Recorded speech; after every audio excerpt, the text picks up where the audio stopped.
आजकल के नई नई बहू जो आई है ना घर में, इसका आजकल एक सवाल बहुत अच्छा ट्रेंड कर रहे हैं फेसबुक पर। ये अपने आप को कहती है, हम लोग पराई बेटी है ना, सास ससुर को अपने माँ बाप समझते हैं, लेकिन हमारे हस्बैंड जो है ये मेरी माँ बाप को अपने माँ बाप ये नहीं समझते हैं।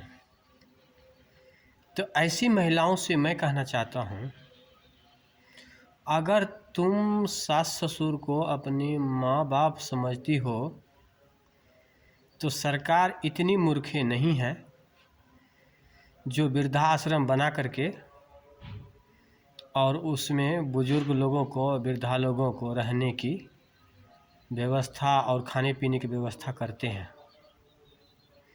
तुम्हारी जैसी सोच वाली महिलाओं को मैं ये बताना चाहता हूँ कि आज तक जितने भी वृद्धा आश्रम में अगर कोई भी माता पिता रह रहे हैं या वनवास काट रहे हैं तो यह बड़े बड़े घरों की ही माता पिता वनवास काट रहे हैं, छोटे घरों का या किसी गरीब घर की नहीं।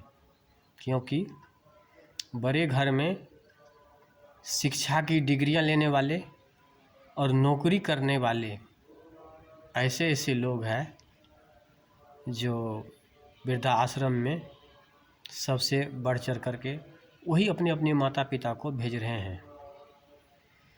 और सबसे बड़ी बात यह है कि उस घर की 87% महिलाएं और 13% पुरुषों का भी ये हाथ है कि अपने अपने माता पिता को वृद्धाश्रम में भेजने का रास्ता खुद दिखाते हैं और देते भी हैं और पहुंचाते भी हैं। बस इससे ज़्यादा मुझे अब कहने की ज़रूरत नहीं पड़ेगा। जो समझदार होंगे वो तो खुद समझ जाएंगे, क्योंकि समझदार को तो इशारा ही काफ़ी है। आज तक जितने भी अनाथ आश्रम बने हैं उसमें केवल छोटे और गरीब तबके के जितने भी बच्चे हैं केवल उसी का भरण पोषण और उसी का जीवन ज़िंदगी चल रहे हैं। लेकिन आज तक जितने भी वृद्धा आश्रम है उसमें सबसे बड़ी बड़ी फैक्ट्री का मालिक, कोई इंजीनियर, कोई डॉक्टर, कोई किसी न किसी पद पे अच्छी खासा तनख्वाह पा करके, वेतन ले करके जीवन गुजारते हैं। लेकिन एक माता पिता का जीवन उनको सबसे पहाड़ों से भी ज़्यादा बोझ दिखता है, देखने में लगता है। इसीलिए अपने माता पिता को वृद्धाश्रम में वो आसान तरीके से पहुंचा देते हैं और छोड़ देते हैं।